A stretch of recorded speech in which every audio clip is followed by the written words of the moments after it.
এখানে আপনার গল্পের সম্পূর্ণ বাংলা অনুবাদ দেওয়া হল। প্রথম ৩ লাইন বাদ দিয়ে। আমার মা মারা যাওয়ার সময় আমাকে একটি লকেট দিয়ে বলেছিলেন, এটা যেন আমি কখনো না খুলি। আমি সেটাকে বুকের সাথে জড়িয়ে রাখতাম। বিয়ের পর আমার শাশুড়ি যখন সেই লকেটটি দেখলেন, তখন ওনার হুঁশ উড়ে গেল। উনি কাঁপতে থাকা হাতে সেই লকেটটি খুলতেই ভেতরে একটি পুরনো চিঠি পাওয়া গেল। সেটা পড়ার পর আমার কাছে এই সত্যটি প্রকাশ পেল যে, যাকে আমি এতদিন মা ভেবে পুজো করে এসেছি, আর আমার নাম রিয়া। ঘরে এক অদ্ভুত নিস্তব্ধতা ছেয়ে গিয়েছিল। জানলার পর্দাগুলো অর্ধেক সরে গিয়েছিল, আর সন্ধ্যার ছড়িয়ে পড়া আলো দেয়ালগুলোতে দীর্ঘ, অসম্পূর্ণ ছায়া ফেলছিল।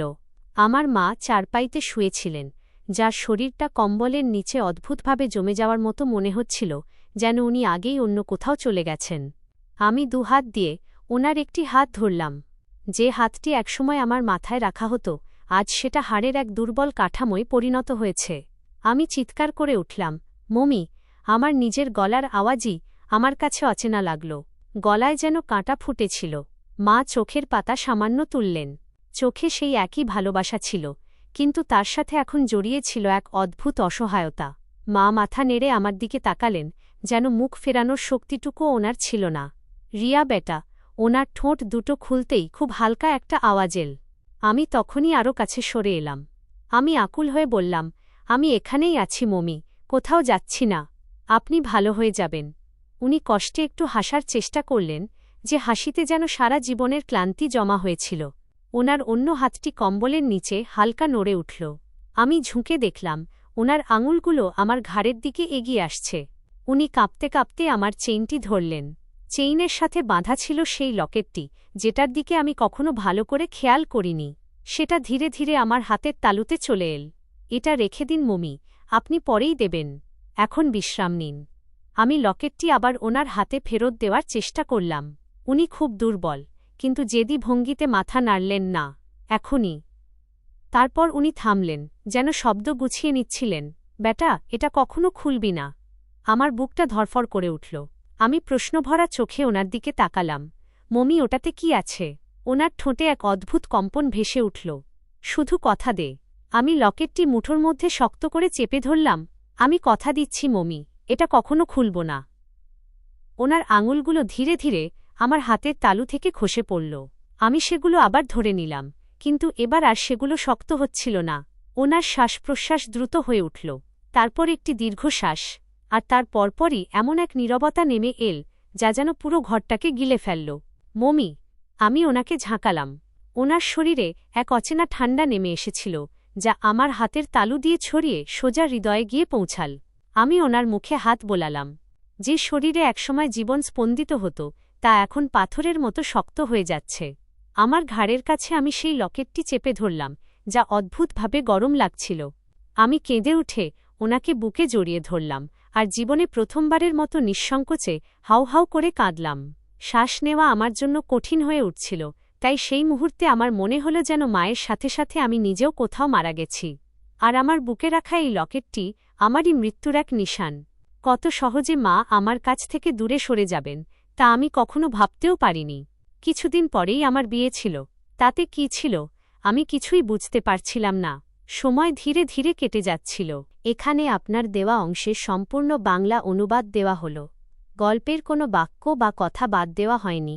কিছুক্ষণ আমি আমার মায়ের লাশের পাশে বসে কাঁদতে থাকলাম, কিন্তু ততক্ষণে অনেক দেরি হয়ে গিয়েছিল। আমি সাথে সাথে আমার কাকা এবং অন্যদের ফোন করে খবর দিলাম। আমার এটুকু আন্দাজ হয়ে গিয়েছিল যে মমি আর নেই, কিন্তু তাও শেষবারের মতো মনকে সান্ত্বনা দেওয়ার জন্য সুনিশ্চিত হতে চেয়েছিলাম, কিন্তু কোনো লাভ হল না। ডাক্তারের কাছে গিয়েও আমাদের এটাই শুনতে হল যে উনি আর এই দুনিয়ায় নেই।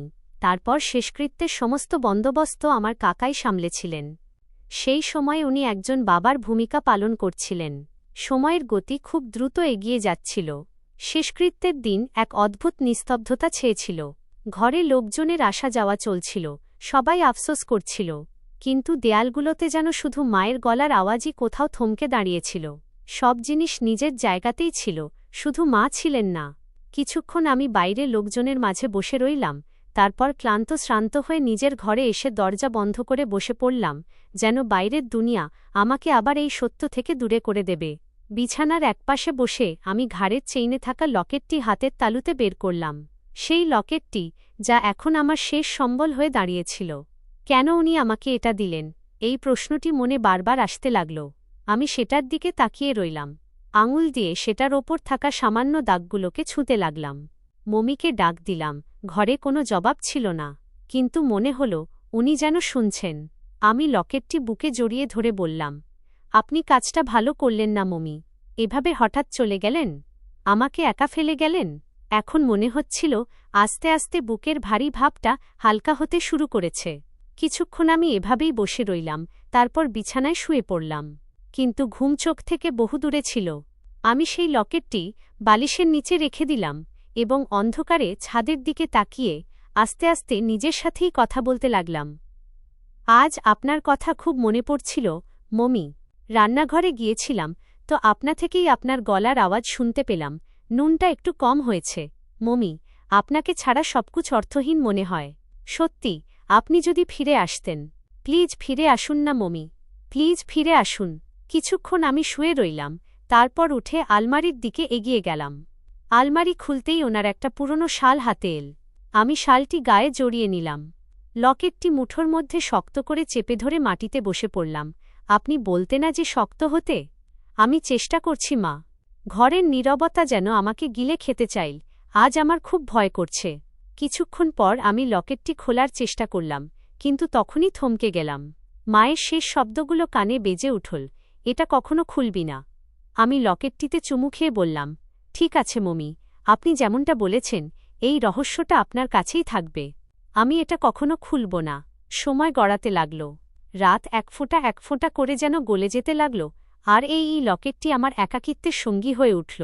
আমি এটার সাথে কথা বলে নিজের দুঃখগুলোকে একটা রূপ দিচ্ছিলাম, নিজের দুর্বলতাকে শব্দে রূপান্তর করে নিচ্ছিলাম। হয়তো সত্যি মা এটার ভেতরেই কোথাও বেঁচেছিলেন, অথবা হয়তো এটা আমার ভুল ধারণা ছিল। কিন্তু এই ভুল ধারণাই আমাকে ভেঙে পড়ার হাত থেকে বাঁচিয়ে রেখেছিল। এই কথাটি না জেনেই যে এই লকেটটি একদিন আমাকে কত বড় এক যন্ত্রণার মুখোমুখি দাঁড় করাতে চলেছে। এমনিতেও চলে যাওয়া মানুষের সাথে তো আর নিজে মরে যাওয়া যায় না।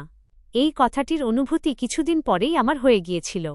আমার দায়িত্ব কেউ নিতে চাইছিল না, কাকাও সাফ মানা করে দিয়েছিলেন। এখানে প্রথম লাইনটি বাদ দিয়ে পুরো অনুবাদ দেওয়া হল।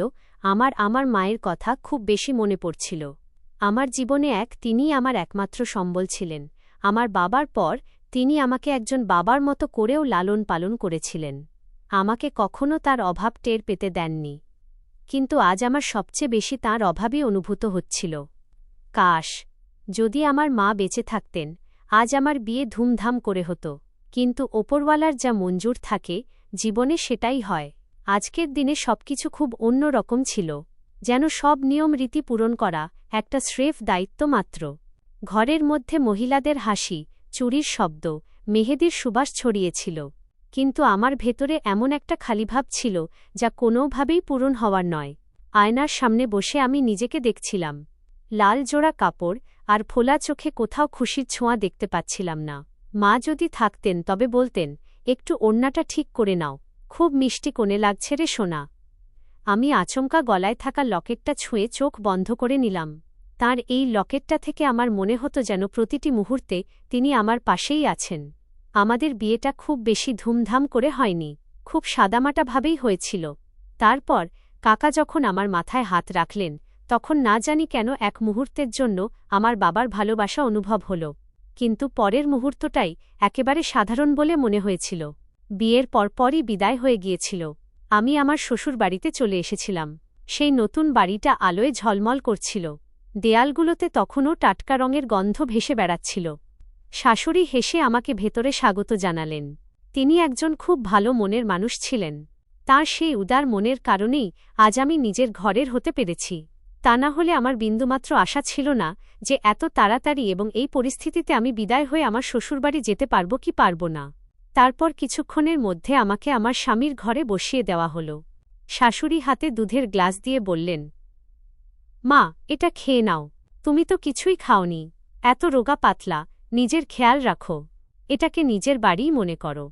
এবার আমি গ্লাসটা ধরে নিলাম, কিন্তু মন অন্য কারো স্মৃতিতে জড়িয়েছিল।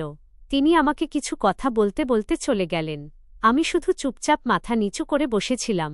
কিছু মুহূর্ত পর আমার স্বামী দরজা খুলতেই আমি চমকে উঠলাম। আমি নিজেই লজ্জায় গুটিয়ে গিয়েছিলাম। তিনি এক পা হেঁটে ভেতরের দিকে এলেন। আমার দিকে তাকিয়ে বললেন, সব ঠিক আছে তো? আমি মাথা নাড়লাম এবং খুব নরম স্বরে বললাম, হ্যাঁ, আসলে একটু ক্লান্ত হয়ে পড়েছি। তিনি আমার পাশে বসে পড়লেন। আমার হাত ধরে ধীরে ধীরে বললেন, মায়ের কথা খুব মনে পড়ছে, তাই না? তার এই প্রশ্নে আমার ধৈর্যের বাঁধ ভেঙে গেল এবং আমার চোখ থেকে জল গড়াতে শুরু করল।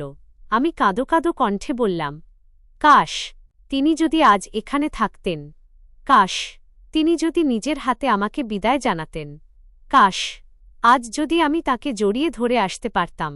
কিন্তু জীবনের কিছু বিশেষ মুহূর্তের কাশ যদি চিরকাল স্রেফ কাশই থেকে যায়। আমার কথা শুনে তিনি চুপ হয়ে গিয়েছিলেন। তারপর মৃদু স্বরে বললেন, তিনি যেখানেই থাকুন না কেন খুব শান্তিতে আর খুশিতে থাকবেন যে তুমি তোমার নিজের সংসারের হতে পেরেছ। তাই তোমার এই কষ্টটা ভুলে আজ এই সুন্দর মুহূর্তটাকে মনে রাখো। চলো লক্ষ্মীটি, একটু হেসে দেখাও দেখি। আমি তো আছি না তোমার সাথে, প্রতিটি মুহূর্তে, প্রতিটি কষ্টে। সাগরের কথা শুনে আমার ঠোঁটে হাসি ফুটে উঠেছিল। এখানে এই অংশের সম্পূর্ণ ও নিখুঁত বাংলা অনুবাদ দেওয়া হল। না চাইতেও আমি আমার চোখের জল মুছে নিলাম। এই রাতটা আমার স্বামীর ছিল আর এই রাতটাকে আমি এভাবে নষ্ট করতে পারতাম না। আমি হেসে মেনে নিয়েছিলাম, কিন্তু মন জানত যে কিছু শূন্যতা কখনো পূরণ হয় না। কিন্তু আমি সাময়িকভাবে তেমনই বললাম। আমার মন ভীষণ উদাস ছিল। আজকের রাতে আমি সম্পর্কের সূচনা চাইছিলাম না, কিন্তু স্বামীকে মানা করতে পারছিলাম না। তাই হ্যাঁ, সূচক মাথা নাড়লাম। তিনি আমার কাছে চলে এলেন, গয়না খুলতে আমাকে সাহায্য করতে লাগলেন। কিন্তু যেই না তিনি আমার মায়ের দেওয়া লকেটে হাত রাখলেন, আমি আকুল হয়ে বলে উঠলাম, ওটা ছেড়ে দিন প্লিজ। আমার গলার স্বরের আকুলতা অনুভব করে তিনি আমার দিকে গভীর দৃষ্টিতে তাকালেন। অথচ আমি সঙ্গে সঙ্গে চোখ নিচু করে নিলাম। ধীরে ধীরে তিনি আমার কাছাকাছি আসতে লাগলেন। ধীরে ধীরে তিনি আমার কাছাকাছি আসতে লাগলেন। আমার মধ্যে এক অদ্ভুত অস্থিরতা তৈরি হল, কিন্তু আমি চুপ করে রইলাম। রাত এক ফোঁটা করে গলে পার হয়ে যেতে লাগল, এক নতুন ভোরের সূচনার দিকে। এই বিষয়ে একেবারেই অচেনা থেকে যে জীবন কেমন কেমন মোড় নিতে চলেছে। পরের ভোরের সূর্য পুরো তেজ নিয়ে আলো ছড়াল। সূর্যের প্রথম কিরণে আমার চোখ খুলে গেল। কিছুক্ষণ আমি চুপচাপ শুয়ে থেকে ছাদের দিকে চেয়ে রইলাম, যখন হঠাৎ করেই নিজের গলায় এক প্রকার খালিভাব অনুভব হল। আমি গলায় হাত বোলালাম, আমার গলা ফাঁকা ছিল। আমি এক মুহূর্তের জন্য চমকে উঠলাম। আমি সঙ্গে সঙ্গে উঠে বসলাম। গলাটা ভালো করে দেখলাম, কিন্তু মায়ের দেওয়া সেই লকেটটা সেখানে ছিল না। আমি অস্থির হয়ে নিজের গয়নাগুলোতে খুঁজতে লাগলাম, যেগুলো কাল রাতে খুলেছিলাম, কিন্তু আমার লকেট সেখানেও ছিল না। এবার আমি আমার স্বামীর কাঁধে হাত রাখলাম এবং তাকে নাড়া দিলাম। আমার এভাবে ডেকে তোলায় তিনিও ঘাবড়ে গিয়ে জেগে উঠলেন এবং আমাকে দেখে জিজ্ঞাসা করতে লাগলেন, কি হয়েছে, সব ঠিক আছে তো? এভাবে কি করছ? অপরদিকে আমি কাঁদতে কাঁদতে বললাম, আমার লকেটটা কোথায়, যেটা কাল রাতে আপনি খুলছিলেন, আর আমি আপনাকে বারণও করেছিলাম যে ওটা আমার মা আমাকে দিয়েছেন। আমি ওটা হারাতে পারব না। তিনি শেষ মুহূর্তে আমার গলায় ওই লকেটটা পরিয়ে দিয়েছিলেন। কিন্তু আপনি জানেন না ওই লকেটের সাথে আমার কেমন সম্পর্ক। উনি চলে যাওয়ার পর ওটাই আমার শেষ সম্বল, আমার বেঁচে থাকার কারণ। আমার কথা শুনে আমার স্বামীর সুর হঠাৎ করেই কটু হয়ে গেল। কেন? আখেরে কেন ওটা তোমার বেঁচে থাকার কারণ হতে যাবে? আরে, আমি তো তোমার স্বামী। তোমার বেঁচে থাকার কারণ ওটা কিভাবে হতে পারে? তুমি একটা নিপ্রাণ জিনিসকে তোমার বেঁচে থাকার কারণ কিভাবে বলতে পারো? মাথা ঠিক আছে তোমার? তার কথা শুনে আমি চমকে উঠেছিলাম এবং অবাক হয়ে তার মুখের দিকে তাকাতে লাগলাম। তিনি নিজের তুলনা একটা নিষ্প্রাণ বস্তুর সাথে করছিলেন। আমি কিছু বলতাম তার আগেই তিনি বলে উঠলেন, আমার চোখের সামনে তুমি ওই লকেট পরবে না। যদি তুমি ওই লকেট পরো, তবে আমি তোমার সাথে খুব খারাপ ব্যবহার করব। আজ বিয়ের প্রথম সকাল, আমি কোনো খারাপ পরিস্থিতি চাই না। ভালো হবে যে আজ তুমি এই লকেটের আশা ছেড়ে দাও। নিজের স্বামীর কথা শুনে আমি ব্যাকুল হয়ে বললাম, আমি পড়ছি না। কিন্তু আমাকে অন্তত বলুন যে ওই লকেটটা কোথায় আছে, কোথায় রেখেছেন? তিনি সাইড টেবিলের দিকে ইশারা করে মুখ বাঁকিয়ে বললেন, ড্রয়ারে রাখা আছে। কিন্তু তুমি ওটা পরবে না, বিশেষ করে আমার সামনে তো একদমই নয়। তুমি যে জিনিসকে আমার চেয়ে বেশি গুরুত্ব দেবে, আমি তোমার জীবন থেকে সেই প্রতিটি জিনিসকে সরিয়ে দেব, সেটা কোনো নিষ্প্রাণ বস্তু হোক কিংবা কোনো জীবিত মানুষ। বুঝতে পারছ আমার কথা? আমি অবাক হয়ে তার মুখের দিকে তাকিয়েছিলাম। ভালোবাসা, আবেগপ্রবণ হওয়া খুব ভালো কথা, কিন্তু এই ধরনের প্রতিক্রিয়া আমার বোঝার বাইরে ছিল। এখানে এই অংশটি সম্পূর্ণ ও অবিকল বাংলা অনুবাদ দেওয়া হল। আমার মন এই লকেটটা দেখার জন্য ছটফট করছিল, কিন্তু স্বামীর আচরণ দেখে আমি চুপচাপ ওয়াশরুমে চলে গেলাম। ফ্রেশ হয়ে আমি বাইরে এলাম। আমার স্বামীও জেগে উঠেছিলেন এবং সোফায় বসে আমার বাইরে আসার অপেক্ষা করছিলেন। আমাকে দেখে তিনি নিজের জায়গা থেকে উঠে দাঁড়ালেন। আমি কিছু বলার আগেই তিনি আমার কাছে এলেন এবং আমার হাত ধরে নম্রভাবে বললেন, আমাকে ক্ষমা করে দাও। আমি অহেতুক তোমার সাথে এতটা অদ্ভুতভাবে কথা বলেছি। তোমার মন কষ্ট দেওয়ার উদ্দেশ্য আমার ছিল না। আমি শুধু তোমাকে নিয়ে একটু বেশিই আবেগপ্রবণ হয়ে পড়েছিলাম। আমার সাথে যুক্ত কোনো কিছু আমার চেয়ে বেশি অন্য কোনো জিনিসকে গুরুত্ব দিক, এটা আমার পছন্দ নয়। আমি সত্যিই খুব ক্ষমা চাইছি। অথচ আমি কিছুই না বলে ড্রেসিং টেবিলের দিকে এগিয়ে গেলাম। স্বামীর এই আচরণ আমার একদমই ভালো লাগেনি, কিন্তু আমি কিছুই বললাম না। তৈরি হওয়ার পর এবার আমি সাইড টেবিলের ড্রয়ারের দিকে পা বাড়ালাম। ড্রয়ার খুললাম। সামনেই লকেটটা রাখা ছিল। আমি মাথা ঘুরিয়ে ওয়াশরুমের বন্ধ দরজার দিকে তাকালাম। আমি বায়না করতে পারতাম, ওর ওপর রাগ করতে পারতাম, কিন্তু এখন ওর সামনে লকেটটা পরতে পারতাম না। আমি লকেটটা বের করে নিজের মুঠোর মধ্যে চেপে ধরলাম এবং সেটাকে চুমু খেয়ে ভেজা কণ্ঠে বললাম, মা, না জানি কেন আমার এমন মনে হচ্ছে তুমি আমার জন্য ভুল মানুষ বেছে নিয়েছ।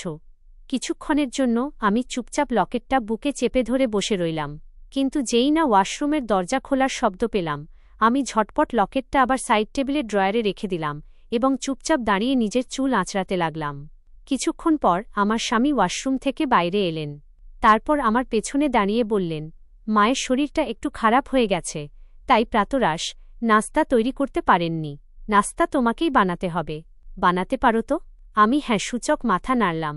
আমার অদ্ভুত একটা কষ্ট হল, বিয়ের প্রথম সকালে প্রতিটা মেয়েরই স্বপ্ন থাকে যে নাস্তা তার বাপের বাড়ি থেকে আসবে, কিন্তু আমার সমস্ত স্বপ্ন নিভে গিয়েছিল, কারণ এই দুনিয়ায় এমন কেউ ছিল না যে আমাকে বুঝবে। আমার মায়ের পর আমার বাপের বাড়িটাই শেষ হয়ে গিয়েছিল। কিছুক্ষণ পর আমি রান্নাঘরে দাঁড়িয়ে প্রাতরাশের তোড়জোড় করছিলাম। চোখে জল নিয়ে আমি আটা মাখছিলাম। আজ বিয়ের প্রথম দিন ছিল। অন্য 10টা মেয়ের মতো আমারও স্বপ্ন ছিল যে আমার স্বামী আমাকে নিজের হাতে নাস্তা খাইয়ে দেবে, আমার জন্য অনেক কিছু আয়োজন করবে, কিন্তু তেমন কিছুই হল না। আমি চুপচাপ নাস্তা বানালাম এবং নাস্তা নিয়ে শাশুড়ির ঘরে ঢুকলাম। তিনি একজন বৃদ্ধা মহিলা ছিলেন, তাই ধকল যাওয়ার কারণে তাঁর শরীর খারাপ হয়ে পড়েছিল। আমি তার ঘরেই নাস্তা সাজিয়ে দিলাম। কাল রাতে যেসব মেহমানরা তাঁদের বাড়িতে ছিলেন তাঁরা সকাল সকালই চলে গিয়েছিলেন। আমরা 3 জন একসাথে বসে নাস্তা করলাম। আমার শাশুড়ি খুব ভালো এবং দয়ালু মনের মানুষ ছিলেন। তার পাশে বসে এই জিনিসটা আমি অনুভব করতে পেরেছিলাম যে মায়ের অভাব হয়তো ওর মাধ্যমে পূরণ হয়ে যাবে, কিন্তু আসল মায়ের জায়গা তো এই দুনিয়ায় কেউ নিতে পারে না।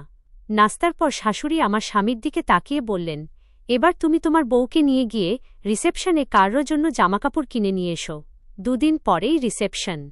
এর মধ্যে যদি কোনো সমস্যা থাকে তবে ঠিকঠাক করা যাবে, জুয়েলারিও কেনা হয়ে যাবে।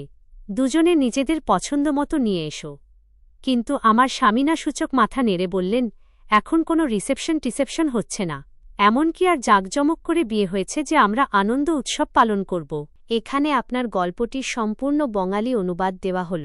যেভাবে বরযাত্রী বা বিয়েটা সাদামাটাভাবে হয়েছে, রিসেপশনও আমি সাদামাটাভাবেই করব। বেশি জামাকাপড় কেনার কোনো দরকার নেই। আমার কাছে ফালতু নষ্ট করার মতো টাকা নেই। আপাতত আমি দুবাই যাচ্ছি। প্রায় 1 মাস পর আমার ফেরা হবে। আমরা তখনই রিসেপশনটা করে নেব। নিজের ছেলের কথা শুনে আমার শাশুড়ি ছটফট করে বলে উঠেছিলেন, পাগল হয়ে গেছ নাকি? তুমি আমাকে কথা দিয়েছিলে যে দুবাই যাবে না, তাহলে এখন আবার এই কথাটা কেন উঠল? তোমার চাকরি এখানে খুব ভালো চলছে, তুমি টাকাও ভালো পাচ্ছ, তোমার বাবারও পেনশন আসে, তাহলে দুবাই গিয়ে টাকা রোজগার করার তোমার কি দরকার? নিজের মায়ের কথা শুনে আমার স্বামী হঠাৎ রেগে গিয়ে কড়া সুরে বললেন, এখন আমাদের জীবনে আরেকজন মানুষও যুক্ত হয়েছে। তার দায়িত্বও আছে, এর বোঝাও আছে, যা এখন আমাকেই বইতে হবে। ও কি চাকরি করবে যে ওর ওপর ভরসা করে আমি বসে থাকব? আপনি অন্তত বাবার পেনশনের টাকাটা আমাকে দেন। ও কি আমাকে টাকা দেবে যে আমি এখানে বসে আয় করব? ওর কথা শুনে আমি কিছুটা হতবাক হলাম। আমার শাশুড়ি বেশ কঠোর সুরে বললেন, এটা কেমন ধরনের কথা বলছো তুমি? নিজের স্ত্রীর সাথে ও কেন তোমাকে টাকা দেবে? একজন পুরুষ নিজের সংসার চালায়, এসব খরচ আর দায়িত্ব তার কাঁধেই থাকে। তুমি এগুলো কেমন কথা বলছ? অন্যদিকে আমার স্বামী বললেন, আমি কোনো বাজে কথা বলতে চাই না মামি, তাই আমার মুখ খোলাবেন না। আর এমনিতেও ওর মাথায় শুধু ওর মরে যাওয়া মায়ের ভাবনাই বসে আছে। ওর কাছে কি নিজের স্বামীর কোনো গুরুত্ব আছে? যদি গুরুত্ব থাকত তাহলে আমার কথা কখনো ঠেলত না। ওর কথা শুনে আমি অবাক হয়ে ওর দিকে তাকালাম। আমার শাশুড়ির অবস্থাও আমার মতোই ছিল। তিনি সঙ্গে সঙ্গে বলে উঠলেন, অবশেষে এমন কি কথা আছে যা আমার বৌমা তোমার ঠেলে দিয়েছে যে তুমি এই ধরনের কথা বলছ? আমার শাশুড়ি সেখানেই আটকে ছিলেন। কিছু মুহূর্ত পর্যন্ত তিনি চুপচাপ নিজের মাকে দেখতে থাকলেন এবং তারপর নিজের জায়গা থেকে উঠে দাঁড়িয়ে বললেন, আমার যত বন্ধু আছে সবার স্ত্রী চাকরি করে, নিজের স্বামীকে সাপোর্ট করে, কিন্তু যাই হোক, আমি পোড়া কপাল যে আমার জীবনে এমন একটা মেয়ে এসেছে যার কাছ থেকে কোনো আশাই করা যায় না। যাই হোক, আমি যাচ্ছি কিছু কাগজের কাজ মেটাতে। কাল আমার দুবাইয়ের ফ্লাইট। আমার কাজ ছিল আপনাদের জানিয়ে দেওয়া। এখন আপনারা বুঝুন আরও বুঝুক, কারণ আপনি নিজেই ওকে আমার জন্য পছন্দ করেছিলেন। ও আমার পছন্দ নয়। আমার স্বামী এই কথা বলে ঘর থেকে চলে গিয়েছিলেন, আর আমি পেছনে পাথরের মূর্তির মতো দাঁড়িয়েছিলাম। মনে হচ্ছিল যেন কেউ আমার হৃদয়টা বের করে হাতের মুঠোয় পিষে দিয়েছে। যদি বিয়ের আগে আমি ওর এই উদ্দেশ্যের কথা জানতে পারতাম, তবে আমি কখনো ওর মতো মানুষের সাথে বিয়েই করতাম না। আমার ছোটবেলা থেকেই ইচ্ছা ছিল, আমার জীবনে যে মানুষই আসুক না কেন সে আমাকে খুব ভালোবাসবে। আর যবে থেকে আমার জীবন থেকে মা চলে গিয়েছিলেন, আমার একটাই ইচ্ছা ছিল যে আমাকে বোঝার মতো কেউ একজন থাকুক। কিন্তু নিজের স্বামীর ব্যবহার আর ওর এই রূপ দেখে আমি এতটুকু বুঝে গিয়েছিলাম যে আমার মা তাড়াহুড়ো করে একটা অনেক বড় ভুল করে গেছেন। তিনি আমার জন্য সঠিক জীবনসঙ্গী বেছে নেননি। কিছু মুহূর্ত পর আমার শাশুড়ি আমার হাত ধরলেন এবং আমার দিকে তাকিয়ে বললেন, হয়তো ওর কোনো কথা খারাপ লেগেছে। এখানে আপনার গল্পের পরবর্তী অংশের সম্পূর্ণ অনুবাদ দেওয়া হল। যদি তোমাদের দুজনের মধ্যে কিছু হয়ে থাকে বাছা, তবে তুমি একটু নুয়ে যেও আর ক্ষমা চেয়ে নিও। স্বামীরা এমন মেয়েদের পছন্দ করে যারা তাদের কথা শুনে চলে। বিয়ের প্রথম দিনই এই ধরনের পরিবেশ তৈরি হয়ে যাওয়া ভালো কথা নয়। যে বিষয়টি নিয়ে তোমার স্বামী বিরক্ত হচ্ছে তা থেকে দূরত্ব বজায় রাখো। আমি জানি তোমার কাছে তোমার মা ই সব। একটা মেয়ের কাছে তার মা ই তার সবকিছু হয়। কিন্তু যদি তোমার স্বামী সেই বিষয়টিতে কিছু মনে করে থাকে, তবে আপাতত শান্ত হয়ে যাও, কারণ তোমার জীবনটা তো ওই মানুষটার সাথেই জড়িয়ে আছে। এর চেয়ে ভালো হয় ও যেমনটা বলে তুমি তেমনই করো। নিজের শাশুড়ির কথা শুনে আমি চুপ হয়ে গেলাম, কিন্তু মনটা ভীষণ উদাস হয়ে গিয়েছিল। বিয়ের পর মানুষ সত্যিই বড্ড অসহায় হয়ে পড়ে। পুরো দিনটা নিয়মমাফিক কেটে গেল। দুপুরের খাবার আর রাতের খাবারও আমিই বানিয়েছিলাম। কথার মাঝেই আমার শাশুড়ি আমার কাছে ক্ষমাও চেয়েছিলেন, কিন্তু আমি তাকে মানা করে দিয়েছিলাম যে আপনি এইভাবে বলবেন না। আপনি আমার মা, আর মায়ের খেয়াল রাখা মেয়ের দায়িত্ব। আপনার জায়গায় যদি আমার মা অসুস্থ থাকতেন, তবে কি আমি তাকে দিয়ে কাজ করাতাম? আমার কথা শুনে তিনি বেশ আবেগপ্রবণ হয়ে পড়েছিলেন। পুরো দিনটা আমি একাই কাটিয়ে দিলাম। আমার স্বামী বাড়ি ফেরেননি। ঘরে বসে বসে আমি নিজের লকেটটার দিকেই তাকিয়েছিলাম। এক মুহূর্তের জন্য মন আনচান করে উঠেছিল, একবার কি এটা খুলে দেখব? কিন্তু মায়ের কথাটা তখনই আমার মাথায় ভেসে উঠল, ওটা কখনো খুলবে না। মাঝে মাঝে আমার মনেও অনেক প্রশ্ন জাগত যে এই লকেটের মধ্যে এমন কি আছে যা আমার মা আমাকে খুলতে বারণ করেছিলেন। যখন আমি এই সব ভাবছিলাম, তখনই ঘরের দরজা খুলল এবং আমার স্বামী ভেতরে ঢুকলেন। তাকে দেখেই আমি সঙ্গে সঙ্গে লকেটটা আমার বালিশের নিচে লুকিয়ে ফেললাম। অন্যদিকে তিনি আমার দিকে তাকিয়ে বেশ কড়া সুরে বললেন, ওটা লুকোনোর কোনো দরকার নেই, বের করো আর ওটা পরে নাও। তুমি একটা একগুঁয়ে মেয়ে, তোমার মতে তোমার জীবনে স্বামীর কোনো গুরুত্বই নেই। আমি যা বলি না কেন তোমার কাছে সেটা বেকার। ওর কথা শুনে আমার খুব অদ্ভুত লাগল। এবার আর আমি চুপ থাকতে পারলাম না। আমি ওর দিকে তাকিয়ে সঙ্গে সঙ্গে বলে উঠলাম, আপনার সমস্যাটা কোথায়? আমার মা আমাকে এটা দিয়েছেন। কোনো অজানা ছেলে তো দেয়নি যে আপনি এইভাবে কথা বলছেন। আমার মা মারা গেছেন, এটা ওর শেষ স্মৃতি। এই লকেটটার সাথে আমার খুব আবেগ জড়িয়ে আছে। এটা পড়লে মনে হয় যেন আমার মা আমার সাথেই আছেন। যদি আপনার এটা খারাপ লাগে তবে আমি পড়ব না, কিন্তু আপনি এটা হাত দিয়ে ধরতেও বিরক্ত হচ্ছেন। এটা কেমন ধরনের বিচার? আর আপনি যদি চান যে আমি চাকরি করি, তবে তাতে আমার কোনো আপত্তি নেই। আপনার পাশে দাঁড়ানো তো আমার কর্তব্য। আমার এটা করতে ভালোই লাগবে। এমনিতেও আমার মা সবসময় বলতেন যে স্বামী স্ত্রী হল গাড়ির দুটো চাকার মতো, তাদের সবসময় একসাথে থাকা উচিত। যতক্ষণ না স্ত্রী তার স্বামীকে সাহায্য করছে, স্বামী কখনো এগিয়ে যেতে পারে না। আমি আরও কিছু বলতে যাব, তার আগেই আমার স্বামী গর্জে উঠে বললেন, নিজের সীমার মধ্যে থাকো তুমি, বুঝতে পেরেছ? এখন তুমি আমার সামনে মুখ খুলছ। এখানে আপনার গল্পের এই অংশের সম্পূর্ণ বাংলা অনুবাদ দেওয়া হল, কিন্তু এরপর থেকে যদি তুমি আমার সামনে মুখ খোলার চেষ্টা করেছ, তবে তোমার অবস্থা আমি খুব খারাপ করে দেব। আমাকে সাপোর্ট করার আর আমার এগিয়ে যাওয়ার মতো কোনো যোগ্যতা তোমার নেই। ওপরওয়ালা আমাকে অনেক যোগ্যতা দিয়েছেন। তোমার মতো লোকজনকে আমি রোজ নিজের কাজ থেকে বের করে দিই। আমার সামনে তোমার ক্ষমতা শুধু মাথা নত করে থাকারই। যদি নিজের জীবনে শান্তি চাও, তবে সেটাই করো যা আমি বলবো। সবকিছুর আগে এই লকেটটাকে নিজের জীবন থেকে দূরে সরিয়ে দাও। তা না হলে তুমি আমার এমন রূপ দেখবে যা তুমি কখনো ভাবতেও পারোনি। আমি হাঁ করে ওর মুখের দিকে তাকিয়েছিলাম। ইনি কি সেই একই মানুষ যিনি বিয়ের আগে এতটা নরম মনের ছিলেন যে মা ওর ওপর থেকে নজর নামাতেই ক্লান্ত হতেন না? কাল রাতে যখন আমরা দুজন কাছাকাছি এসেছিলাম, তিনি যখন আমাকে নিজের স্বপ্নের কথা বলছিলেন, ভালোবাসার মিষ্টি মিষ্টি কথা বলছিলেন, তখন তো ইনি এক অন্য মানুষ ছিলেন। কিন্তু এখন তাকে দেখে মনে হচ্ছিল ওর চেয়ে বেশি নিষ্ঠুর আর মুখফোড় আর কেউই হতে পারে না। আমি নিজেকে সামলে নিলাম। নিজের জায়গা থেকে উঠে দাঁড়িয়ে ওর কাছে গেলাম আর বললাম, শুনুন, আমার উদ্দেশ্য আপনার মনকে আঘাত দেওয়ার ছিল না। আমি কথা দিচ্ছি যে আমি এই লকেটে আর হাতও দেব না। প্লিজ আমার সাথে এইভাবে ব্যবহার করবেন না। এই পৃথিবীতে আপনি ছাড়া আমার আর কেউই নেই। আপনিই আমার সবকিছু। আমি খুব উদাস মনে বলেছিলাম। কিছুক্ষণ তিনি আমার চোখের দিকে তাকিয়ে রইলেন এবং তারপর খুব কড়া সুরে বললেন, এই কথাটা এবার থেকে মনে রেখো, কারণ আমি নিজের কথা বারবার বলা প্রয়োজন মনে করি না। আমার সামনে এই লকেট যেন না আসে। তুমি এই লকেটে হাতও দেবে না। এটাকে আলমারিতে বন্ধ করে দাও। আমি যা বলবো তোমাকে সেটাই করতে হবে। চাকরি তোমাকে যে কোনো মূল্যে করতেই হবে। আমার একজন চাকরিজীবী স্ত্রী দরকার, ঘর সামলানো স্ত্রী নয়। বুঝতে পারছ তো? আমি হ্যাঁ সূচক মাথা নাড়ালাম। তিনি আরও বললেন, কাল আমার দুবাইয়ের ফ্লাইট। পেছনে থেকে তুমি আমার মায়ের খুব খেয়াল রাখবে। আপাতত তুমি মনে রেখো যে আমি যখন দুবাই থেকে ফিরে আসব, তোমার জন্য একটা ভালো চাকরি খুঁজব এবং তারপর তুমি নিজের যোগ্যতায় টাকা রোজগার করবে। সংসারের খরচের জন্য তোমাকে নিজের অংশ দিতে হবে। বুঝতে পেরেছ? আমি কিছু না বলে কেবল হ্যাঁ সূচক মাথা নাড়ালাম। কিছু মুহূর্ত তিনি চুপচাপ আমার দিকে তাকিয়ে রইলেন এবং তারপর আলতো করে বললেন, রিয়া, আমি তোমার কাছে শান্তি চাই। আপাতত সবকিছু ভুলে গিয়ে শুধু আমাকে মনে রাখো। তিনি ধীরে ধীরে আমার কাছে চলে এলেন। অন্যদিকে আমি কোনো কথা না বলে চুপ করে রইলাম। এই বিষয় একেবারেই অজানা যে আগামী দুটো দিন আমার জন্য কত বড় বিপদের হতে চলেছে। সময় ধীরে ধীরে গড়িয়ে যাচ্ছিল। পরদিন সকালে সূর্যটা দ্রুত উজ্জ্বল হয়ে উঠেছিল। আমার স্বামীর ঘুম ভাঙার আগেই আমি উঠে পড়েছিলাম।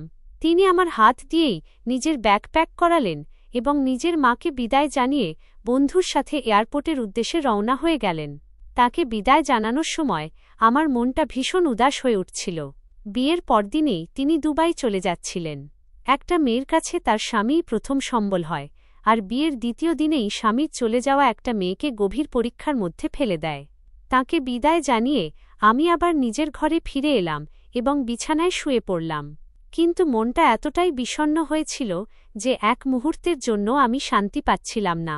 আমি কিছু একটা ভেবে সাইড টেবিলের ড্রয়ার থেকে মায়ের দেওয়া সেই লকেটটা বের করলাম এবং সেটার দিকে খুব মন দিয়ে একদৃষ্টে তাকিয়ে রইলাম। এখানে আপনার সম্পূর্ণ বাংলা অনুবাদটি দেওয়া হল।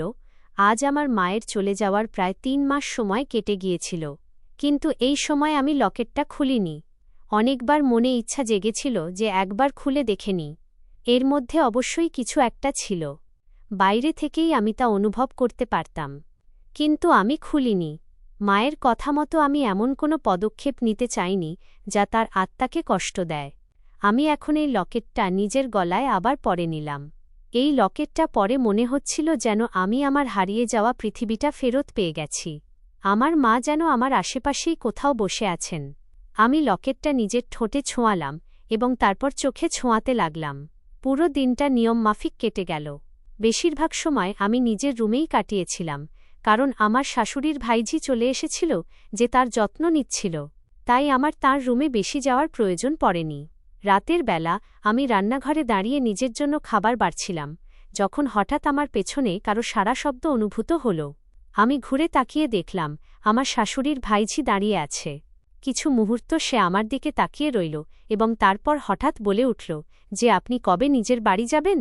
তার কথা বলার ধরনটা বেশ কড়া ছিল।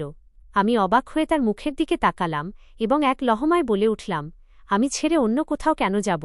আমার স্বামীর বাড়িই তো আমার নিজের বাড়ি। আমার কথা শুনে সে হালকা হেসে উঠল। মনে হচ্ছিল যেন সে আমার কথার মজা ওড়াচ্ছে। কিছু মুহূর্ত পর সে আমাকে বলল, যদি স্বামীর বাড়ি হয় তাহলে স্বামী কোথায়? আমি শুনেছি স্ত্রীর প্রেমে স্বামীরা পাগল হয়ে যায়, আর আপনার স্বামী তো বিয়ের দুদিন পরেই আপনাকে ছেড়ে চলে গেল। এত অদ্ভুত ব্যাপার, আপনি আপনার স্বামীকে এত তাড়াতাড়ি নিজের কাছ থেকে দূরে পাঠিয়ে দিলেন। সাগর বেশ কঠিন স্বভাবের মানুষ, তার মন জয় করা সহজ নয়। আপনি নিশ্চয়ই এমন কোনো কাজ করেছেন যা তাকে আপনার থেকে দূরে করে দিয়েছে। তার কথাগুলো না জানি কেন আমাকে কিছু একটা ভাবতে বাধ্য করছিল। কিছুক্ষণ আমি চুপ করে রইলাম এবং তারপর তার দিকে তাকিয়ে বললাম, তুমি একটা কথা বলবে? কিছু মনে করো না, কিন্তু আমি জানতে চাই। সে মাথা নেড়ে হ্যাঁ বললে আমি তার দিকে তাকিয়ে বললাম, তুমি কি সাগরকে পছন্দ করো? আমি আর কিছু বলার আগেই সে আমার দিকে তাকিয়ে রেগে গিয়ে বলল, আপনার এত বড় সাহস যে আমার ওপর দোষ দিচ্ছেন? আমি যদি তার খেয়াল রাখার জন্য এখানে আসি তবে কি আপনি আমার ওপরই কাদা ছিটাবেন? আপনার এত সাহস! এখনই গিয়ে আমি আপনার শাশুড়ির কাছে অভিযোগ করছি। আপনি নিজেকে কি মনে করেন? সাগরকেও বলবো আপনার ব্যাপারে। আপনি আমার ওপর এত জঘন্য একটা অপবাদ কিভাবে দিলেন? এদিকে আমি আমার জায়গায় একদম স্তব্ধ হয়ে দাঁড়িয়েছিলাম। সে যেভাবে অদ্ভুত আচরণ করছিল, আমি অবাক হয়ে ভাবছিলাম যে শেষমেশ তার হলোটা কি। আমি তাকে কিছু বলার আগেই সে পা আছড়ে চলে গেল। আমার এখন ভয় হতে শুরু করেছিল যে শাশুড়ি এবার আমার ওপর রেগে যাবেন। কিছুক্ষণ আমি রান্নাঘরেই দাঁড়িয়ে রইলাম। মাথা একদম কাজ করছিল না যে শাশুড়ির রুমে গিয়ে নিজের সপক্ষে সাফাই দেব নাকি নিজের রুমে চলে যাব। কিন্তু কিছুক্ষণ পর আমি এটাই সিদ্ধান্ত নিলাম যে আপাতত চুপ থাকাই ভালো, নিজের রুমে চলে যাই। বিয়ের দ্বিতীয় দিন কোনো ঝামেলা সৃষ্টি করার দরকার নেই। আমি চুপচাপ খাবারের ট্রে নিয়ে নিজের রুমে চলে এলাম। কিন্তু একটা গ্রাসও আমার গলা দিয়ে নামছিল না। আমার কাছে মোবাইলও ছিল না যে আমি আমার স্বামীকে ফোন করে সব পরিস্থিতির কথা জানাব। যাই হোক না কেন, তিনি তো আমার স্বামী ছিলেন। আমি তো তাঁর সাথেই নিজের মনের সব কথা বলতে পারতাম, তাঁকেই নিজের পরিস্থিতির কথা বলতে পারতাম, আর তিনিই একমাত্র ব্যক্তি যিনি আমাকে বুঝতেন। কিন্তু আমার কাছে না ছিল মোবাইল, আর না ছিল তাঁর নম্বর। রাত ধীরে ধীরে কেটে যাচ্ছিল। পরদিন সকালে আমি কেবল জেগেই উঠেছিলাম, এমন সময় ঘরের দরজা খুলে আমার শাশুড়ি ভেতরে ঢুকলেন। তাঁকে দেখে আমি সঙ্গে সঙ্গে উঠে দাঁড়ালাম। তাঁকে নিজের পায়ে দাঁড়িয়ে থাকতে দেখে একদিকে যেমন এক ধরনের আনন্দ অনুভব হচ্ছিল, তেমনি অন্যদিকে দুশ্চিন্তাও হচ্ছিল। নিশ্চয়ই তিনি কাল রাতে তার ভাইঝির সঙ্গে যে তর্ক হয়েছিল সেই বিষয়েই কথা বলতে এসেছিলেন। আমি তার সামনে মাথা নিচু করে দাঁড়িয়ে রইলাম। তিনি আমার কাছে চলে এলেন এবং আমার দিকে তাকিয়ে বললেন, তুমি কাল আমার ভাইঝির সঙ্গে বিনা কারণে কেন তর্ক করলে? কত ভুল কথা! সে অতিথি আর আমার যত্ন নেওয়ার জন্য এসেছে। তোমার কি দরকার ছিল তার ওপর অপবাদ দেওয়ার? তার কথা শুনে আমি মাথা নিচু করে বললাম, মামা, ওটা আমার মুখ থেকে বেরিয়ে গিয়েছিল। তাকে কষ্ট দেওয়ার কোনো উদ্দেশ্য আমার ছিল না। সে খুব অদ্ভুতভাবে আচরণ করছিল। আমার মনে হয়েছিল যে হয়তো সে সাগরকে পছন্দ করে। সে যদি বলে দিত, আমি তার সঙ্গে কোনো অসভ্যতা করতাম না, বরং তাকে বোঝাতাম। সে তো একদম আমার ছোট বোনের মতো। আমার কথা শুনে আমার শাশুড়ি মাথা নেড়ে না বললেন, প্রতিটি সম্পর্কের একটা আলাদা দিক এবং জায়গা থাকে।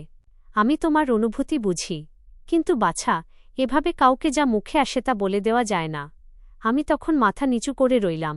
তিনি আরও বললেন, সে কাল রাতেই নিজের বাড়ি চলে যাচ্ছিল, কিন্তু আমি তাকে আটকেছিলাম যাতে সকালে তুমি তার কাছে ক্ষমা চেয়ে নিতে পারো এবং তারপর সে তার বাড়ি যেতে পারে। আমি চাই না আমার বৌমার নামে কেউ কোনো ভুল কথা বলুক। আমি মাথা নিচু করে বললাম, মামা, আপনি যেমন বলবেন তেমনই হবে। আর মামা, আমি এখনও আমার কথা শেষ করতে যাচ্ছিলাম, হঠাৎ তিনি আমার কাছে চলে এলেন। আমি ভয় পেয়ে 2 পা পিছিয়ে গেলাম, কিন্তু তিনি আরও কাছে চলে এলেন এবং আমার লকেটটা ধরে বললেন, এই লকেটটা তুমি কোথা থেকে পেয়েছ? তার কথা শুনে আমি অবাক হয়ে তার দিকে তাকালাম। তিনি বেশ প্রশ্নসূচক গলায় বললেন, সত্যি সত্যি বলো, এই লকেটটা তুমি কোথা থেকে পেয়েছ? মিথ্যা বলার দরকার নেই। এটা কি সাগর তোমাকে দিয়েছে? আমি মাথা নেড়ে না বললাম এবং মাথা নিচু করে বললাম, মারা যাওয়ার সময় আমার মা এটা আমার গলায় পরিয়ে দিয়েছিলেন এবং আমাকে বলেছিলেন এটা সামলে রাখতে আর কখনো না খুলতে। আমার কথা শুনে তিনি বললেন, তোমার মায়ের নাম স্বপ্না ছিল, তাই না? আমি মাথা নেড়ে হ্যাঁ বললে তিনি হঠাৎ মাটিতে মাথা চেপে ধরে বসে পড়লেন। আমি ভয় পেয়ে তার পাশে বসলাম। তিনি মাথা নেড়ে না বলে বললেন, তোমার মাকে দেখেই আমার মনে হয়েছিল যে আমি এই মহিলার সঙ্গে আগেই দেখা করেছি। তখনই সাগর তোমার সঙ্গে এমন আচরণ করছিল। আমাকে তুমি এটা বলো, সে কি তোমার গলায় এই লকেটটা দেখেছিল? আমি মাথা নেড়ে হ্যাঁ বললে তিনি আরও চিন্তিত হয়ে বললেন, তাহলে আমার আগে কেন মাথায় আসেনি যে তার এই আচরণের কারণ? বিয়ের আগে সে তো তোমার বিষয়ে কত কথা বলত, কিন্তু এখন তার এই রূপ দেখে আমি নিজেই অবাক হয়েছিলাম। কিন্তু এখন সবকিছু বোঝা যাচ্ছে যে সে কেন এমন করছিল। তার কথাগুলো আমার মাথায় একদম ঢুকছিল না। আমি ব্যাকুল হয়ে বললাম, প্লিজ আপনি আমাকে বলুন, এই সব কিছুর মানে কি? তিনি বললেন, তোমার লকেটটা খোলো এবং এটা খুলো। তোমাকে তোমার মা বলেছিলেন যে এটা কখনো খুলো না, কারণ এর ভেতরে তোমার জীবনের সাথে জড়িত একটা রহস্য রয়েছে। খুলো এটাকে। তখন আমি ধকধক করতে থাকা বুকের ছাতি নিয়ে নিজের লকেটটা খুললাম এবং মায়ের কথা উপেক্ষা করেই লকেটটা খুলে ফেললাম। এই লকেটের ভেতরে একটি ছোট চিঠি রাখা ছিল।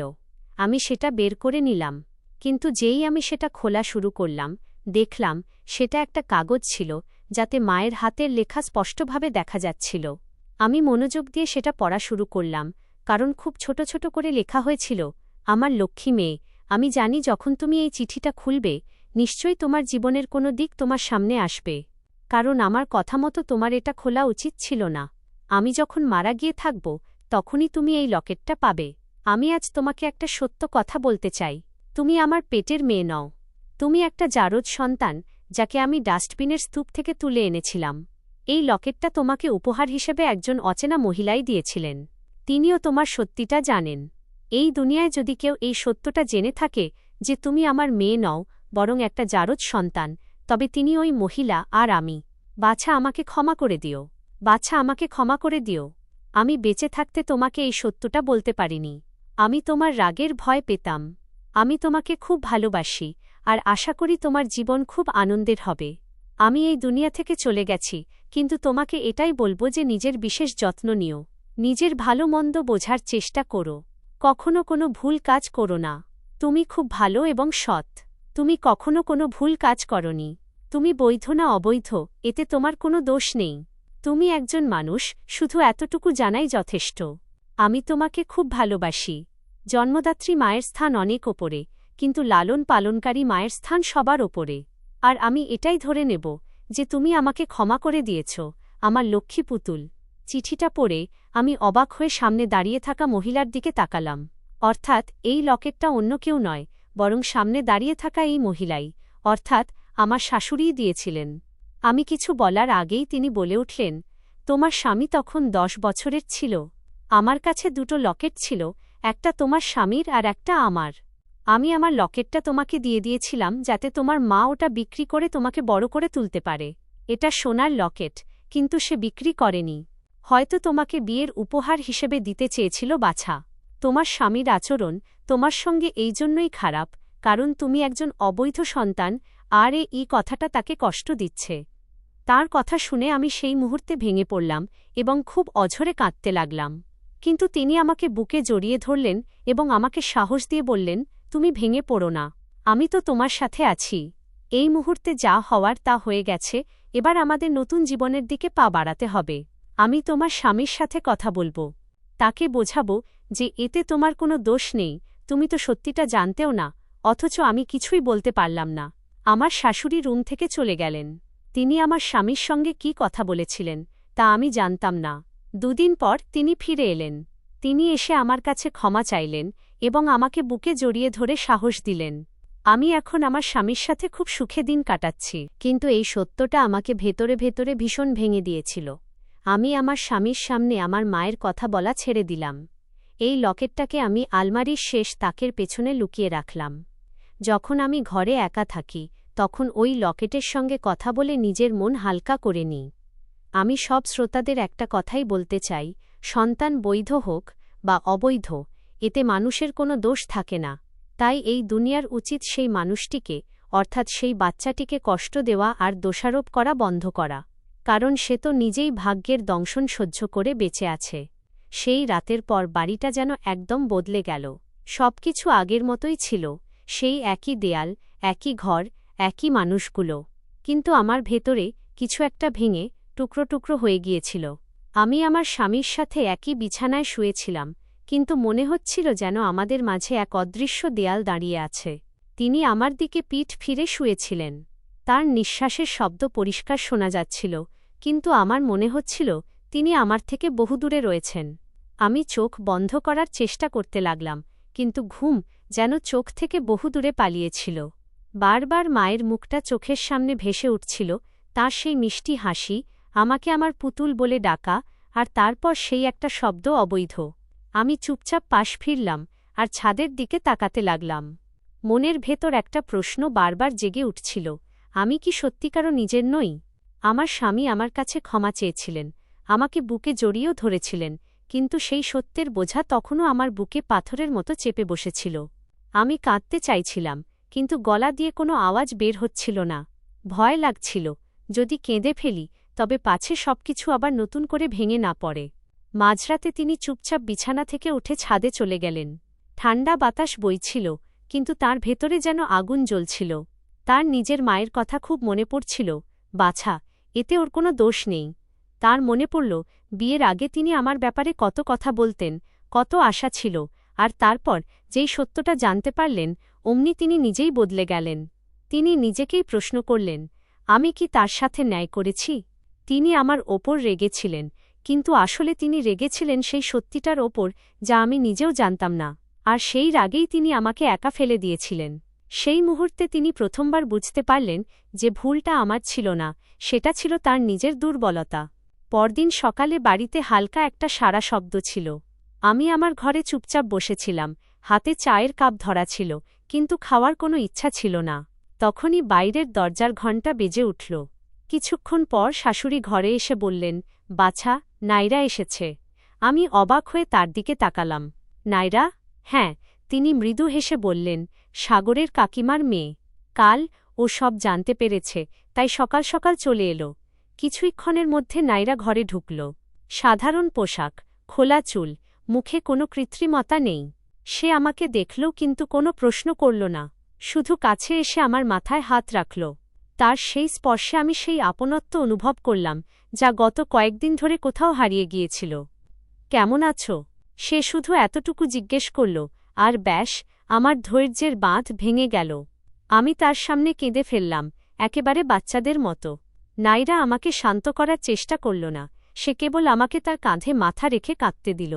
কিছুক্ষণ পর বলল, কিছু কষ্ট এমন থাকে যা মুখে বলে হালকা করা খুব দরকার। কিছুক্ষণ পর নাইরা সাগরের কাছে গেল। তিনি বাইরে বারান্দায় বসেছিলেন। নাইরা কোনো ঘুরিয়ে ফিরিয়ে কথা না বলে সরাসরি তাকে বলল, তুমি ওকে একদম ভেঙে চুরমার করে দিয়েছ সাগর। সাগর মাথা নিচু করে ফেলল এবং বলল, আমি সামলাতেই পারিনি। তখন নাইরা একটা দীর্ঘশ্বাস ফেলল। এতে দুর্বলতা সত্যি ওর নয়, সাগর। দুর্বলতা তো আমাদের চিন্তাভাবনার। তার কথাটা সাগরের হৃদয়ে গভীরে গেঁথে গেল। সেই দিনের পর থেকে পরিস্থিতি ধীরে ধীরে বদলাতে শুরু করল। সবকিছু রাতারাতি ঠিক হয়ে যায়নি, কিন্তু চেষ্টা শুরু হয়ে গিয়েছিল। আমি এখনও ভেঙে পড়তাম, ভয় পেতাম, নিজেকে প্রশ্ন করতাম, কিন্তু এবার আর একা ছিলাম না। নাইরা আমার পাশে বসত, আমার সঙ্গে কথা বলত, আমাকে বাইরে নিয়ে যেত। সে বারবার একটাই কথা বলত যে, তোমার এই সত্যটাই তোমার একমাত্র পরিচয় নয়। নাইরা আসার পর ঘরের পরিবেশ কিছুটা বদলে গেছে বলে মনে হতে লাগল। সে এমন কোনো মানুষ ছিল না যে জোর করে প্রশ্ন করবে কিংবা মনের ক্ষতে আঘাত দিয়ে কষ্ট বাড়াবে। সে শুধু আমাদের আশপাশে থাকত, যেন আমাকে এটা বোঝানোর জন্য যে তুমি আর একা নও। তখন দুপুরবেলা আমি জানলার পাশে বসে বাইরের উঠোনটা দেখছিলাম। রোদ হালকা হালকা হয়ে মাটিতে পড়েছিল, কিন্তু আমার ভেতরে অদ্ভুত এক বরফ জমা ঠান্ডা অনুভূতি লেগেছিল। নাইরা আমার পাশে এসে বসল। কিছুক্ষণ চুপ থেকে তারপর বলল, তুমি জানো, বহু সময় জীবন আমাদের এমন সব প্রশ্ন এনে দেয় যার উত্তর সঙ্গে সঙ্গে পাওয়া যায় না। আমি তার দিকে তাকালাম। চোখে জল ছিল, কিন্তু গলা দিয়ে খুব হালকা আওয়াজ বের হল। আর যখন উত্তরই না পাওয়া যায়, সে মৃদু হাসল। তাহলে সেই প্রশ্নটাকে নিয়েই বেঁচে থাকা শিখতে হয়। তার এই কথাটা আমার মনে খুব গভীরে গিয়ে বিধল। আমি প্রথমবার অনুভব করলাম যে প্রতিটি সত্যের অর্থই ভেঙে পড়া নয়। সন্ধ্যাবেলা সাগর তাড়াতাড়ি বাড়ি ফিরে এলেন। আগে তিনি সোজা নিজের ঘরে চলে যেতেন, কিন্তু আজ আমাকে রান্নাঘরে দেখে থেমে গেলেন। কিছু একটা বলতে চাইছিলেন, কিন্তু শব্দগুলো যেন গলায় আটকে গেল। আমিও চোখ নিচু করে নিলাম। কিছু মুহূর্ত পর তিনি শুধু এতটুকুই বললেন, তুমি নিশ্চয়ই ক্লান্ত হয়ে গেছ, বসে পড়ো, আমি বাকি কাজটা করে নিচ্ছি। কথাটা হয়তো সামান্য, কিন্তু আমার জন্য এটা অনেক বড় ব্যাপার ছিল। আমি সেখানেই বসে পড়লাম এবং প্রথমবার কোনো ভয় ছাড়া তাকে কাজ করতে দেখলাম। তার মুখে কোনো বিরক্তি ছিল না, শুধু ছিল এক অদ্ভুত নীরবতা, যাতে অনুশোচনা স্পষ্ট ফুটে উঠছিল। রাতে সবাই যখন রাতের খাবার খেয়ে নিল, নাইরা আমার ঘরে এল। সে দরজা বন্ধ করে বলল, আপনাকে একটা কথা জিজ্ঞেস করব? আমি মাথা নেড়ে হ্যাঁ বললাম। আপনার কি ভয় লাগে? সে সোজা প্রশ্ন করল। আমি কিছুক্ষণ চুপ করে রইলাম। তারপর খুব নিচু স্বরে বললাম, হ্যাঁ, প্রতি মুহূর্তে। কিন্তু কিসের ভয়? এই ভয় যে কোথাও আবার কেউ এসে না বলে দেয় যে আমি ভুল। নাইরা আমার হাতটা শক্ত করে ধরে নিল। শুনুন, সে খুব বিশ্বাসের সঙ্গে বলল, আপনাকে এটা বুঝতে হবে যে সমাজ বা দুনিয়া যে ছাপটা মেরে দেয় সেটাই সত্য নয়। আমার চোখ দিয়ে জল গড়িয়ে পড়তে লাগল। কিন্তু লোকজন তো বোঝে না। মানুষকে বোঝানো আপনার দায়িত্ব নয়। সে বলল, নিজেকে সামলে রাখাই সবচেয়ে বড় কাজ। এদিকে সাগরও নিজের ভেতরে একটা লড়াই লড়ছিলেন। তার বারবার সেই মুহূর্তটার কথা মনে পড়ছিল, যখন তিনি কিছু না বলেই বাড়ি ছেড়ে চলে গিয়েছিলেন। যখন তিনি আমাকে একা সেই সত্যের মুখে ফেলে রেখে গিয়েছিলেন, যার বোঝা তিনি নিজেও বইতে পারেননি। তিনি নাইরাকে বললেন, আমি তার কাছ থেকে চোখ লুকিয়ে ফেলেছি। নাইরা শান্ত গলায় জবাব দিল, এখন চোখ মিলিয়ে কথা বলার সাহস তৈরি করো। সেই রাতে সাগর অনেক রাত পর্যন্ত ঘুমাতে পারলেন না। পরদিন আত্মীয় স্বজনের আসা যাওয়া শুরু হয়ে গেল। কেউ সরাসরি কিছু না বললেও তাদের চোখে প্রশ্নগুলো স্পষ্ট ছিল। কি সব ফিসফিসানি আর সেই কষ্টদায়ক নীরবতা। আমি নিজেকে ঘরের ভেতরেই সীমাবদ্ধ করে নিলাম। আর সেই লকেটটা আলমারির ভেতরেই বন্ধ হয়ে পড়ে রইল। কিন্তু সেটার ভার তখনও আমার বুকে চেপেছিল। নাইরা বারবার আমার কাছে এসে বসত। যখন নিঃশ্বাস ভারী মনে হবে তখন বাইরে চলে আসবে। সে বলত, ঘরের ভেতরে ভয় আরও বাড়ে। একদিন সাহস সঞ্চয় করে আমি সাগরের পাশে গিয়ে বসলাম। বুকটা খুব জোরে ধকধক করছিল। আমি বললাম, আমি জানি তোমার জন্য এই সব কিছু মেনে নেওয়া সহজ নয়। তিনি আমার দিকে তাকালেন, তার চোখে জল ছিল। কিন্তু আমি তোমার জন্য এটাকে আরও কঠিন করে তুলেছিলাম। প্রথমবার আমরা কোনো তর্ক ছাড়া কথা বললাম, কোনো অপবাদ ছাড়া, শুধু সত্যকে সামনে রেখে। ধীরে ধীরে আমি শিখছিলাম যে নিজের সত্যকে সঙ্গে নিয়ে কিভাবে বেঁচে থাকতে হয়। প্রতিদিন মন শক্ত থাকত না, কিন্তু প্রতিদিন মন ভেঙেও যেত না। কিছুদিন পর নাইরা ফিরে গেল। কিন্তু যাওয়ার সময় সে আমার কানে কানে বলে গেল, মনে রেখো, তুমি যেমন, ঠিক তেমনই যথেষ্ট। লকেটটা তখনও আলমারির ভেতরেই ছিল। আমি সেটা রোজ খুলতাম না, তবে এখন আর সেটাকে ভয়ও পেতাম না। কারণ আমি বুঝে গিয়েছিলাম যে আমার পরিচয় কোনো কাগজে লেখা শব্দে আটকে নেই। আমার পরিচয় তৈরি হয় আমার কর্ম দিয়ে। আর এই লড়াই এখনও শেষ হয়নি, তবে এখন আমি প্রস্তুত ছিলাম। নাইরা চলে যাওয়ার পর বাড়িটা আবারও কিছুটা ফাঁকা ফাঁকা লাগতে শুরু করল। কিন্তু সেই শূন্যতা এখন আর আগের মতো ডরাচ্ছিল না, তাতে এখন একটা অভ্যাসের স্পর্শ লেগেছিল। আমি সকালে তাড়াতাড়ি উঠে পড়তাম, জানলা খুলে দিতাম, ঠান্ডা বাতাস অনুভব করতাম, রোদ্দুরকে ঘরে আসতে দিতাম, আর নিজেকে বলতাম, আজকের দিনটা শুধু কোনোমতে পার করা নয়, আজ বেঁচে থাকতে হবে।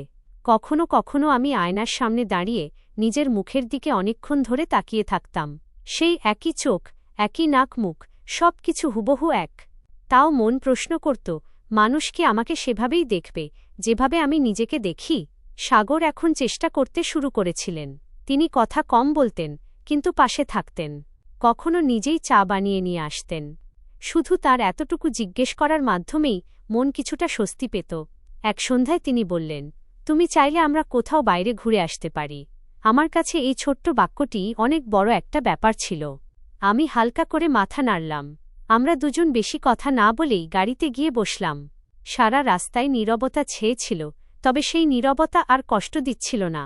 ওদিকে বাড়িতে আলোচনা শুরু হয়ে গিয়েছিল। কেউ বলত, আজকাল বৌমা খুব চুপচাপ থাকে। কেউ বলো তো, বিয়ের পর মেয়েরা এমন হয় না। আমি জানতাম এই কথাগুলো একদিন না একদিন আমার কানে আসবেই। একদিন শাশুড়ি আমাকে তার কাছে ডাকলেন। তার মুখটা বেশ ক্লান্ত দেখাচ্ছিল। তিনি বললেন, বাছা, লোকে তো অনেক কথাই বলবে, কিন্তু তোমাকে নিজেকে দুর্বল হতে দেওয়া চলবে না। আমি প্রথমবার তাঁর চোখে ভয় দেখতে পেলাম, এই ভয় যে আমি পাছে ভেঙে না পড়ি। আমি খুব নিচু স্বরে বললাম, মামা, আমি চেষ্টা করছি। তিনি আমার মাথায় হাত বুলিয়ে বললেন, এতটুকুই যথেষ্ট। সেই রাতে আমি অনেক রাত পর্যন্ত জেগে রইলাম। আলমারি খুলে আমি সেই লকেটটা বের করলাম। হাত দুটো থরথর করে কাঁপছিল, কিন্তু এবার মনে কোনো ভয় ছিল না। আমি সেটাকে তালুর ওপর রেখে বললাম, মা, তুমি যদি আমাকে সত্য থেকে বাঁচিয়ে রেখেছিলে, তবে হয়তো এই কারণেই যাতে আমি আগে শক্ত হতে পারি। চোখ থেকে অঝরে জল পড়তে লাগল, কিন্তু মনটা হালকা হতে শুরু করল। কিছুদিন পর এক আত্মীয় এলেন। তাঁর কথার সুর ছিল খুব মিষ্টি, কিন্তু চোখ দুটো ছিল পরীক্ষা করার মতো। তিনি হেসে জিজ্ঞেস করলেন, বাছা, বাপের বাড়িতে সব ঠিকঠাক তো? আমি বুঝে গিয়েছিলাম এটা কোনো সাধারণ প্রশ্ন ছিল না, এটা ছিল এক ধরনের পরীক্ষা। আর প্রথমবার আমি চোখ নিচু করলাম না, শুধু এতটুকুই বললাম, হ্যাঁ, সব ঠিক আছে। শুধু এতটুকু বলতে পারাও আমার কাছে একটা বড় জয় ছিল। সাগর এই সব দেখলেন।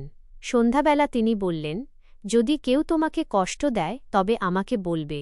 আমি তার দিকে তাকালাম। তাঁর গলার আওয়াজে এখন আর কোনো বাধ্যবাধকতা ছিল না, বরং ছিল এক ধরনের দায়িত্ববোধ। আমি বললাম, আমি শুধু এতটুকুই চাই যে তুমি যেন আমার পাশে এসে দাঁড়াও। আমি আমার অতীত দিয়ে নই, আমার বর্তমান দিয়ে নিজেকে গড়ে তুলছি। লকেটটা এখন আর আলমারির ভেতরে ছিল না, ওটা আমার কাছেই থাকত। ওটা আর কোনো ভয়ের প্রতীক ছিল না, বরং সত্যের প্রতীক হয়ে উঠেছিল। আর আমি জানতাম যে ভবিষ্যতেও আরও অনেক বাধা বিপত্তি আসবে, মানুষ নানা প্রশ্ন তুলবে, কিন্তু এখন আমি জবাব দেওয়ার জন্য নয়, বরং নিজেকে সামলে রাখার জন্য শক্ত হয়ে উঠেছিলাম। কারণ আমি কেবল কারো সন্তান ছিলাম না, আমি তো একজন মানুষ ছিলাম। সেই দিনের পর থেকে আমি আমার নিজের ভেতরে এক অদ্ভুত শান্তি অনুভব করলাম।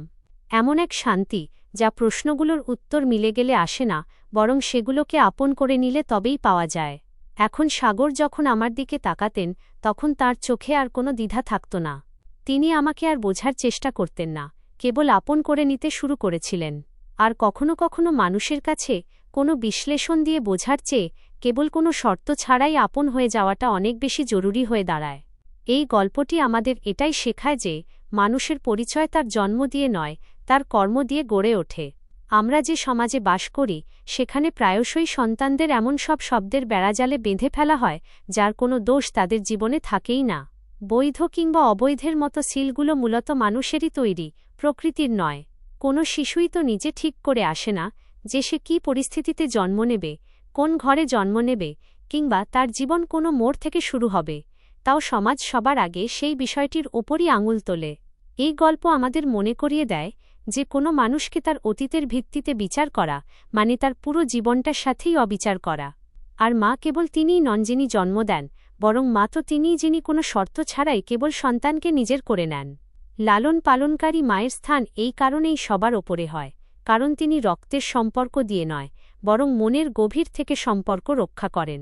ঠিক একইভাবে শাশুড়ি, স্বামী কিংবা যে কোনো আত্মীয় তখনই আপন বলে দাবি করার যোগ্য হন যখন তারা কঠিন পরিস্থিতিতে পাশে গিয়ে দাঁড়ান, প্রশ্নের ভিড়ে হারিয়ে না গিয়ে।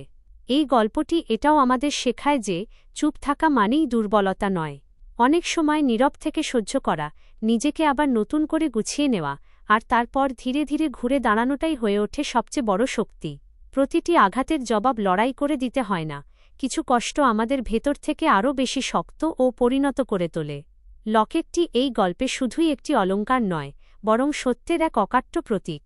এমন এক সত্য যা শুরুতে ভয় দেখায় ঠিকই, কিন্তু একবার গ্রহণ করে নিলে মানুষকে পুরোপুরি মুক্ত করে দেয়। মানুষ যখন তার নিজের সত্যের কাছ থেকে পালানো ছেড়ে দেয়, তখনই সেই সত্য আর তার ওপর বোঝা হয়ে থাকে না, বরং সেটাই তার আসল পরিচয় হয়ে ওঠে। সবচেয়ে গুরুত্বপূর্ণ বিষয় হল, এই গল্প আমাদের এটা বোঝায় যে কোনো মানুষকে বাঁচিয়ে রাখার জন্য পুরো দুনিয়ার সাথে যুদ্ধ করার প্রয়োজন পড়ে না। কখনো কখনো কেবল এতটুকুই যথেষ্ট হয় যে একটিমাত্র মানুষ যেন কোনো প্রশ্ন না তুলে নীরবে পাশে এসে দাঁড়ায়। সেই এতটুকু সঙ্গী হওয়াই একটা ভেঙে পড়া মানুষকে নতুন করে বাঁচার পথ দেখিয়ে দেয়। তাই এটা খুবই জরুরি যে আমরা যেন সমাজের তৈরি করা এই সব সংকীর্ণ পরিমাপের অনেক ওপরে উঠতে পারি। কারণ সন্তান বৈধ হোক কিংবা অবৈধ, ভুল কিন্তু কখনোই সেই শিশুটির হয় না, ভুল হয় আমাদের চিন্তাভাবনায়। আর সঠিক তো সেই মানুষটি যে সেই পুরনো চিন্তাভাবনাকে বদলে ফেলার সাহস রাখে। বন্ধুরা, আশা করি আপনাদের আমাদের এই গল্পটি ভালো লেগেছে। গল্পটি ভালো লেগে থাকলে ভিডিওটিতে লাইক করবেন, চ্যানেলে নতুন হয়ে থাকলে চ্যানেলটি সাবস্ক্রাইব করবেন, আর হ্যাঁ, নোটিফিকেশন বেলটি অবশ্যই চেপে দেবেন যাতে পরবর্তী আপডেট সবার আগে আপনার কাছে পৌঁছে যায়।